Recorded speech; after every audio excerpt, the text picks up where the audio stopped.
Mana pernah minta maaf? Coba, mana pernah minta maaf? Nggak pernah kan? Tidak hanya netizen yang maha benar, Mbak Lawi loh maha benar bagi mereka. Assalamualaikum warahmatullahi wabarakatuh. Selamat pagi teman-teman, semoga sehat selalu. Sehat akalnya, waras akalnya, sehat dompetnya, sehat kolbunya, sehat keluarganya, dan sehat semuanya. Di video ini saya akan melanjutkan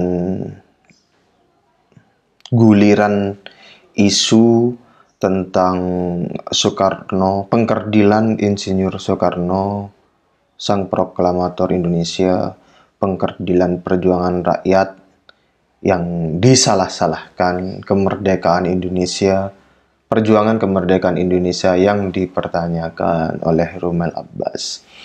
Saya mau menjelaskan secara highlight, gambar besar, kronologis, sequence peristiwa-peristiwanya. Nanti detail-detailnya teman-teman bisa cari data dan faktanya sendiri di YouTube. Jadi kita bicara data dan fakta, bukan perspektif, bukan asumsi, bukan mimpi. Cari datanya, faktanya, kumpulkan. Mungkin apa yang saya sampaikan ini tidak lengkap, tapi paling tidak sudah menyapu hampir keseluruhan, kalau tidak bisa dibilang keseluruhan, apa yang terjadi. Di layar saya tampilkan bulatan-bulatan itu, yang mulai dari sebelah kiri ya, ini adalah kategori-kategori yang dilakukan oleh Habib Ba'alawi Indonesia. Dari sebelah kiri, doktrin dan ceramah. Kemudian ke kanan, NU dan Kiai-Kiai, Zuriat Wali Songo, sejarah negara, makam, silsilah pemerintah, Syekh Abdul Qadir Al-Jalani, negeri ini. Kemudian yang terakhir, per tanggal 7 September ini, yaitu tentang Soekarno, perjuangan rakyat yang dikerdilkan, disalah-salahkan, kemerdekaan yang dipertanyakan, pemerintahan Belanda atau VOC itu sah, yang digulirkan oleh Rommel Abbas. Nah, dari seluruh, gini dulu, apa yang dinyatakan, dilemparkan atau disajikan oleh Rommel Abbas tentang Soekarno, perjuangan rakyat, dan kemerdekaan itu tidak boleh kita lepaskan dari sequencing peristiwa yang telah terjadi. Jadi rangkaian peristiwanya itu ada, dan itu nadanya sama. Apa nadanya atau paradigmanya? Ya, ini merendahkan bangsa Indonesia, atau dengan kata lain, bangsa Indonesia itu dipandang rendah. Merendahkan bangsa Indonesia dan apa-apa yang dimilikinya.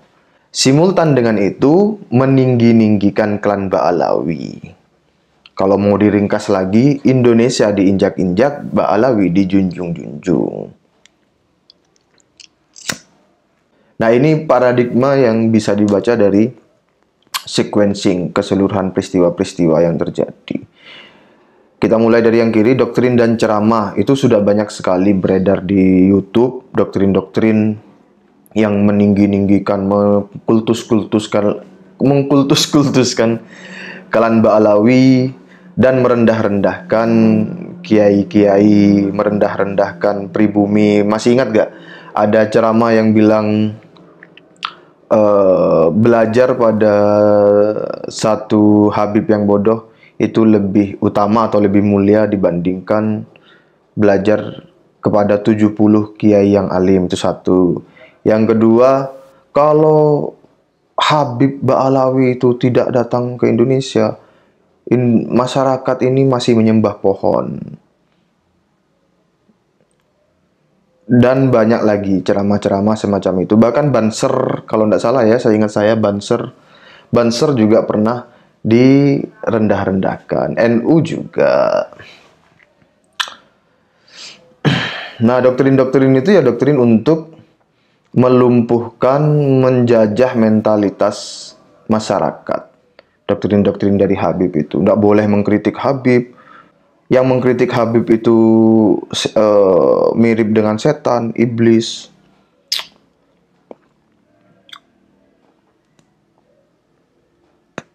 Indonesia aman karena adanya Habib. Dan lain sebagainya. Itu detailnya silakan dicari sendiri. Yang kedua, NU dan kiai-kiai itu juga direndahkan. NU diaku-aku sebagai hasil saran atau hasil karya dari Habib Ba'alawi bin Yahya, bahwa Kiai Haji Hasyim Asy'ari itu tidak bisa mengaji dan Mbah Hasyim itu bukan pendiri NU. Itu kan ada, cari aja videonya. Kiai-kiai yang dekat dengan pemerintah itu kiai-kiai anjing. Itu ada juga Bapak Taufik Assegaf itu. Kemudian di counter oleh Gus Yahya dan Kiai Haji Kafabihi Mahrus. Zuriat Wali Songo ditiada-tiadakan. Wali Songonya diambil, zuriatnya dihapus-hapuskan, dihilang-hilangkan. Ya toh? Fakta atau tidak itu fakta. Kemudian ini highlight aja ya, cepet-cepetan ya. Sejarah negara diaku-aku. Yang paling bisa diingat ya adalah 17 Agustus katanya dari Habib. Lambang negara, lambang Garuda katanya dari Habib. Bendera merah putih katanya dari Habib. Bahkan kalau teman-teman perhatikan di percakapan antara seorang Habib yang menelpon Sayyid Qori di part pertama, Habib itu mengatakan kalau tidak ada perjuangan dari Habib, negara ini nggak akan ada. Kira-kira begitu ya, secara seingat saya ya. Intinya begitulah. Negara Indonesia ini nggak akan ada loh, gitu. Terus Sayyid Qori itu kan membantah, ngaku-ngaku. Mana sejarahnya? Baca dong. Kalau Habibnya kemudian menjawab, baca dong buku sejarah. Buku sejarah mana? Gitu. Nah itu adalah senjata dari Habib menggunakan sejarah, padahal ya bukan. Kemudian makam itu dibegal, banyak makam diaku-aku sebagai Ba'alawi, makam-makam yang hebat-hebat, tokoh-tokoh yang hebat diaku-aku. Contoh paling nyata nih ya, yang tidak bisa dibantah, yang datanya sudah tersebar di YouTube. Bagaimana makam KRT Sumodiningrat diklaim sebagai bin Yahya oleh Bapak Lutfi bin Yahya atau Yayasan Darul Hasyimi kalau tidak salah namanya ya. KRT Sumodiningrat diba'alawikan dan kemudian digugat oleh keturunan HB2. Itu videonya juga sudah ada. Itu pertanyaannya, makam itu kok ndak cari makam yang namanya ndak dikenal gitu loh, Mbok ya, cari makam yang ndak ada namanya gitu. Kan bisa toh. Kok nyari makam yang namanya KRT Sumodiningrat. Itu kan bisa dibahas itu. Dan itu sudah dibantah oleh dosen UIN Bapak M. Yasir Arafat. Berarti kan itu perampokan makam dan silsilah keraton. Nah itu panjang rentetannya ke silsilah Mataram kalau tidak salah, kerajaan Mataram. Mau ngapain sih? Ya saya tahu, cuma itu pertanyaan retorika aja. Kemudian silsilah juga, silsilah Wali Songo, silsilah Diponegoro diba'alawikan. Mbah apalagi itu banyak. Yang terakhir Mbah Melangi ya, leluhurnya Gus Fuad diba'alawikan. Pemerintah didelegitimasi, dicaci maki. Kemudian Syekh Abdul Qadir Al-Jalani didegradasi, diganti dengan tokoh dari Ba'alawi, dijunjung-junjung. Syekh Abdul Qadir Al-Jalani diturun-turunkan, direndah-rendahkan, Fakih Muqaddam ditinggi-tinggikan. Kemudian negeri, ada kan puisi negeri para bajingan, itu dari siapa? Dari Ba'alawi kan. Nah, negeri kita, negeri Indonesia ini negeri para bajingan. Yang tidak bajingan, yang mulia siapa? Tarim, Hadramaut. Ya Tarim, ya Tarim, ya dikampanyekan, ya Tarim, ya Tarim. Itu frame-nya itu kan begitu. Yang terakhir, per 7 September, Soekarno. Perjuangan rakyat dikerdilkan dan disalah-salahkan. Soekarno direndah-rendahkan dan orang-orang di sekelilingnya dibodoh-bodohkan. Perjuangan rakyat dikerdil-kerdilkan, disalah-salahkan, kemerdekaan dipertanya-pertanyakan. Pemerintah Belanda sah. Ini kan satu nada bahwa Indonesia diinjak-injak, Balawi dijunjung-junjung. Menir Usman dilindungi, disuci-sucikan, bukan pengkhianat. Soekarno direndah-rendahkan. Perjuangan rakyat dikerdilkan, disalah-salahkan. Kemerdekaan dipertanya-tanyakan. Pemerintah Belanda disahkan. Itu kalau diterus-teruskan begini. Kalau diterus-teruskan menggunakan model itu ya. Karena pemerintah Belanda itu sah, maka perjuangan dari rakyat itu adalah kudeta. Tidak sah.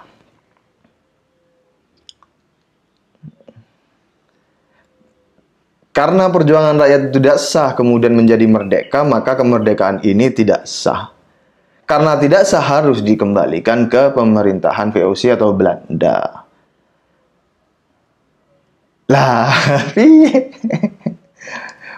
perspektif macam apa itu? Perspektif dari bukan bangsa Indonesia kan itu, bukan sebagai rakyat Indonesia kan.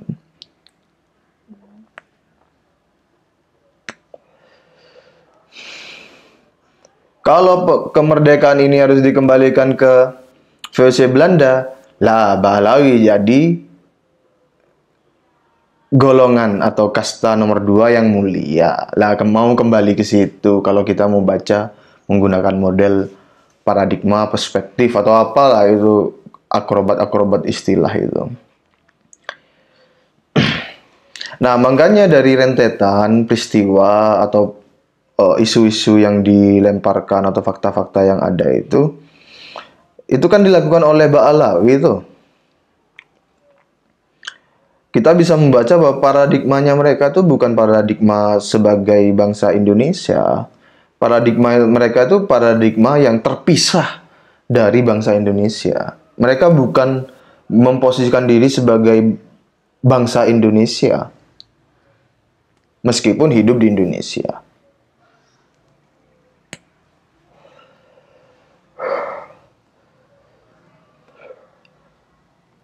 Oleh karenanya, Ba'alawi itu bukan kita. Ba'alawi itu adalah mereka. Ba'alawi itu bukan kami. Ba'alawi itu kalian. Jadi berpisah. Mereka bukan kita, bukan bagian dari kita. Dan mereka sendiri itu yang memberikan gambaran-gambaran yang bisa dibaca seperti itu. Ya kalau bangsa Indonesia mau ngapain sih? Ngebegal makam itu mau ngapain? Pak, saya ambil contoh satu aja ya.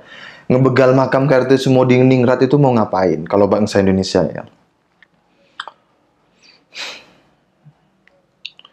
Zuriat Wali Songo ditiada-tiadakan, silsilah Wali Songo ke atas dibelok-belokkan. Kalau bangsa Indonesia kan mau ngapain? Gak ada kerjaan.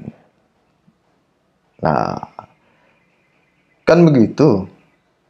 Kalau kita sebagai bangsa Indonesia atau kalau mereka itu memposisikan diri batinnya sebagai bagian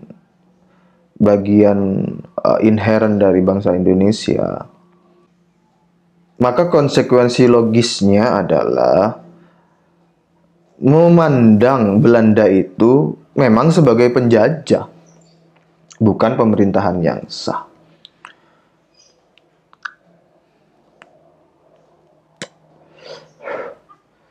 Lawang kita mau memerdekakan diri kok dikerangkakan sebagai apa namanya ya, sebagai sebuah perjuangan yang tidak melawan pemerintahan yang sah itu piye. Lalu kalau ada orang yang kemudian bilang, tapi kan ada Habib-Habib yang baik. Nah, itu nanti saya jelaskan di video yang berbeda. Nanti saya jelaskan. Tapi singkatnya begini, Habib-Habib yang baik itu,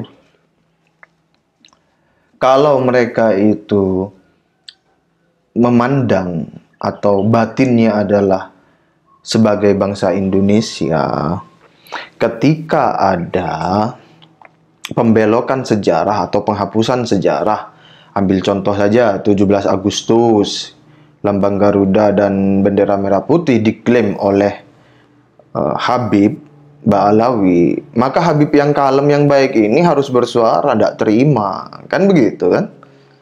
Lah ini ndak ya, gak ada, ini pada diem ya. Terus bagaimana kita harus memandangnya? Itu kan kita bisa baca sebagai diizinkan gitu. Tidak menjadi masalah bagi mereka. Loh, kalau bagi bangsa Indonesia ya itu menjadi masalah, makanya banyak yang bersuara. Makam juga begitu, NU dan kiai-kiai juga begitu, tentang Syekh Abdul Qadir Al-Jalani juga begitu kan.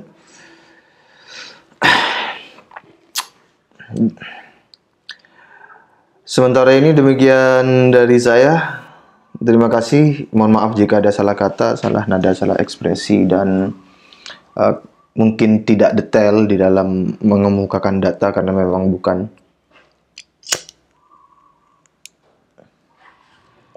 untuk memperdetail, namun melainkan memberikan gambaran besar, sequencing peristiwa, fakta, dan rentetan satu kesatuan makna sampai yang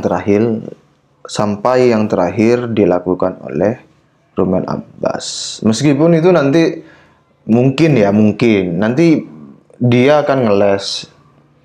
Iya, itu kan cuma perspektif saya. Iya, tapi memang cuma perspektif, tapi itu tidak bisa dipisahkan dari keseluruhan konstelasi yang sedang terjadi. Tidak bisa dipisahkan dari sequencing peristiwanya.